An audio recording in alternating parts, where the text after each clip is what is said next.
ആഫ്രിക്കയിൽ കാണപ്പെടുന്ന സിഷിലിഡ് എന്നൊരു മത്സ്യമുണ്ട്. ഇവർ ആക്ച്വലി ഇവരുടെ കുഞ്ഞുങ്ങളെ, അതായത് ഇവരുടെ മുട്ടകൾ ഇട്ട് കഴിഞ്ഞാൽ ആ ഒരു മുട്ടകൾ ഇവർ കളക്ട് ചെയ്തിട്ട് ഇവരുടെ വായന്റെ അകത്താണ് മൊത്തമായിട്ട് സേഫ് ആയിട്ട് വെക്കുക. അതായത് പിന്നീട് ഇവരുടെ കുഞ്ഞുങ്ങളെ മൊത്തമായിട്ട് ഇവർ കെയർ ചെയ്യുന്നതെല്ലാം തന്നെ വായന്റെ അകത്ത് വെച്ചുകൊണ്ടായിരിക്കും.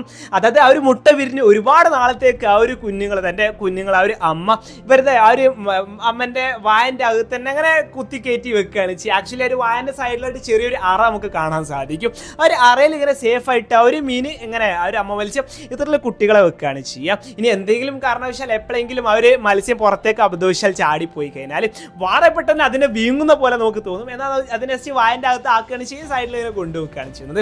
അതായത് ഒരുപാട് കാലത്തേക്ക് വായന്റെ അകത്ത് വെച്ചുകൊണ്ടാണ് ഈ ഒരു അമ്മ മത്സ്യം ഇത്തരത്തിലെ കുഞ്ഞുങ്ങളെ കെയർ ചെയ്യുന്നത്. ഏറ്റവും ഇൻട്രസ്റ്റിംഗ് ആയിട്ടുള്ള കാര്യം ഇതൊന്നല്ല കേട്ടോ. ഈ സിഷിലിഡ് എന്ന് പറഞ്ഞ മത്സ്യം നല്ലതുപോലെ ഭക്ഷണം കാര്യങ്ങളൊക്കെ അടിക്കുന്ന സമയത്ത് പോലും ഒരു കാരണവശാലും തന്റെ കുഞ്ഞുങ്ങളെ അബദ്ധവശാൽ പോലും ഇവരുടെ വയറിന്റെ അകത്തിലോട്ട് എടുക്കില്ല. അത് ഇവരുടെ വയറിലോട്ട് ഒരിക്കലും തന്നെ ഇവരുടെ കുഞ്ഞുങ്ങൾ കയറി പോവില്ല. അതായത് ഇവരുടെ വയറിന്റെ സൈഡിൽ ഇങ്ങനെ കിടക്കുകയാണ്, ബട്ട് ഒരിക്കലും ഉള്ളിലോട്ട് പോവില്ല.